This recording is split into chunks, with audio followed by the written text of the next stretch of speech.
What's up, everyone? Welcome back to the Collider Interview Studio at San Diego Comic-Con 2025. And beyond thrilled to welcome the team behind The Strangers Chapter 2 to the studio.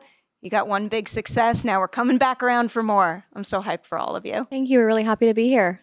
Thank you so much. Very excited to be here. I love hearing that. So I want to go back to the beginning a little bit.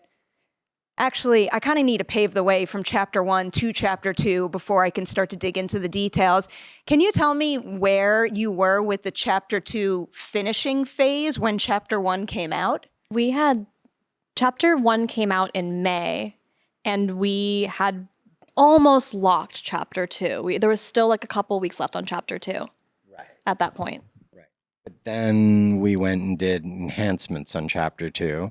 So we completely unlocked Chapter 2, and then we completely relocked Chapter 2. So that was probably another 6 or 7 months. Because we have a simple idea, which is that the audience is never wrong. And so when we saw number 1 with an audience and so on, we realized that there were maybe some things that we could make even better in the second one. And we wanted to give the audience what they wanted. Can you give me a specific example? I'll give you a specific example. We realized that while our goal was very much to tell Maya's story and a survivor story of this kind of a horrible, horrific crime, we realized that the audience was also very, very interested in finding out more about the strangers. Though the center of the story is, of course, that these are very random killings, but at the same time, the audience was very curious what's behind these strangers. So that was one area that we wanted to also explore.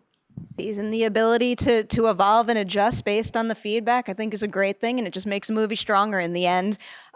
I did want to ask about the release strategy, because we don't often get to see something like this where a trilogy is filmed back to back to back, and then you have the option to, I guess, kind of play around in terms of how you want to deliver it to audiences. Maybe this is a question for you, Courtney, but what was your initial plan with how you wanted to release these movies, and has it evolved since? Okay, well, the initial plan, which I think we talked about the first round, was we really wanted to release all 3 of them within 1 year. That was our goal. The studio had never said that's actually what's going to happen, and it's really up to the studio. It's all fair. It's up to them. But that was our plan. We wanted people to still be fresh on Chapter 1, then comes Chapter 2, and then comes Chapter 3, and it's almost like an extended, Netflix show or something like that, but in the movie theaters. Is it then safe to assume, this is the greediest question when you're here promoting Chapter 2, is it safe to assume we will get Chapter 3 a year after Chapter 2? Nothing is safe to assume, is what I will say. I feel like that's true of everything in this business. Assume nothing. But no, what I would say about this is I actually think you're going to see Chapter 3 much sooner, right? Because the good news there is we're really close to being done with Chapter 3 now, enhancements included, right? So actually, around the time that Chapter 2 comes out, literally, I'd say about a month later, Chapter 3 will be done. So we're actually hoping for something much closer this time around. And may I just say, Chapter 3 is insane. It is crazy bonkers. And that's all. May I just add to that I totally agree. It's unlike anything that people have ever seen in the horror genre. Those are the exact keywords I need to hear to up my already high hype for that movie. Mads, I'll come your way now to dig into Maya. I love my 2-part questions, so I'm going to give you one right now. Can you tell me something about your approach to playing the character that stayed the same from Chapter 1 to Chapter 2, but then also something new you had to do in Chapter 2 to show how she's evolved?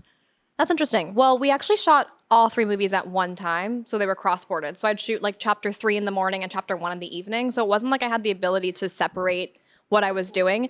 But when I looked at it like it was one long film, there wasn't anything that changed specifically. The character just evolves over time. So it's like just the information I had from Chapter 1, the experience she'd had every scene previous just informed me more about how my character would move forward in the next scene. There wasn't like a specific thing I thought about. I prepped it like it was one long film. Is there anything you had to lean on? Like, I don't know, a button you had to push, or maybe rereading scripts to make sure you were in the right mind frame when you were jumping around like that? Ask these 2 about my notes on set. the notes were thicker than the scripts.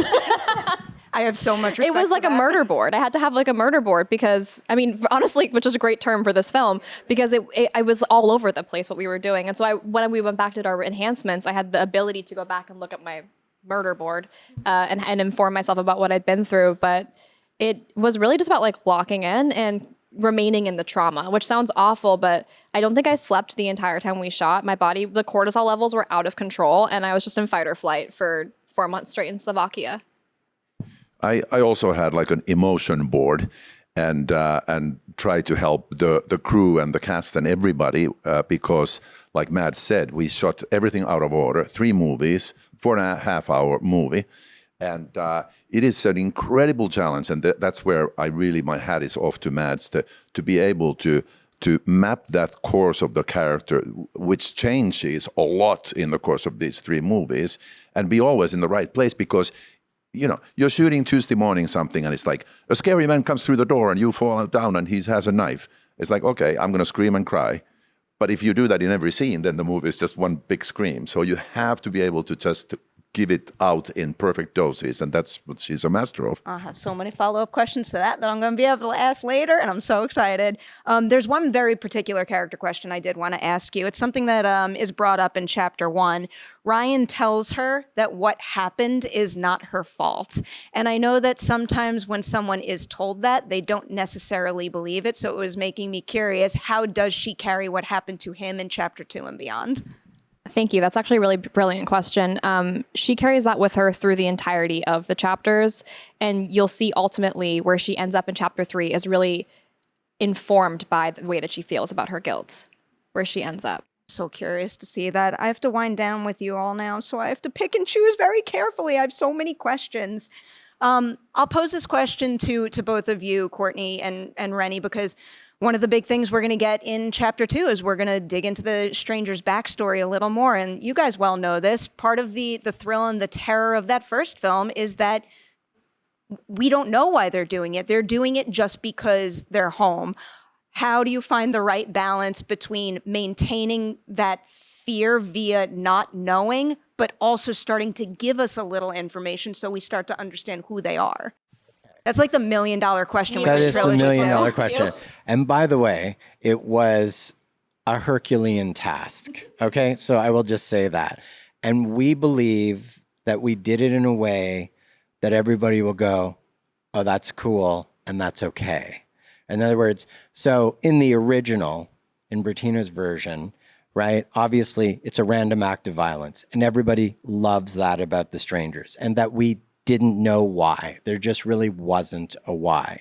And so now if we start going into and go, well, Scarecrow lives over here, his name is George, and he does this, and, you know, and Pinup lives over here, and Dolph is, we're dead, right? And if it's some sort of like, oh, it was a cheesy revenge plot or something, we're also dead. There's just like so many tropes that you could get destroyed on by touching such a sacred topic, okay? So the way we approached it was to say, we just want to know, we don't really want to know them at all. And by the way, what they do and the random act of violence, and as we carry it through Chapter 2 and 3, and you get sort of, I'll just give you this, you get sort of 6 blasts to the past through these 2 chapters. You go somewhere else and you see the strangers at different times in history, okay, outside of this storyline. We don't give you anything about them. What they do is always random acts of violence, but you learn how they became what they are. The evolution of a serial killer, essentially. That's how we approached it. What a good way to approach that and to tease the remaining chapters. I gotta let you go, but it's okay. We get to hang out more soon. Yeah. Ballroom 20 stage, celebrating your Can't movie. wait. In advance, huge congratulations on The Strangers Thank Chapter you. 2. Enjoy your time at Comic-Con. Thank you very much. You as well.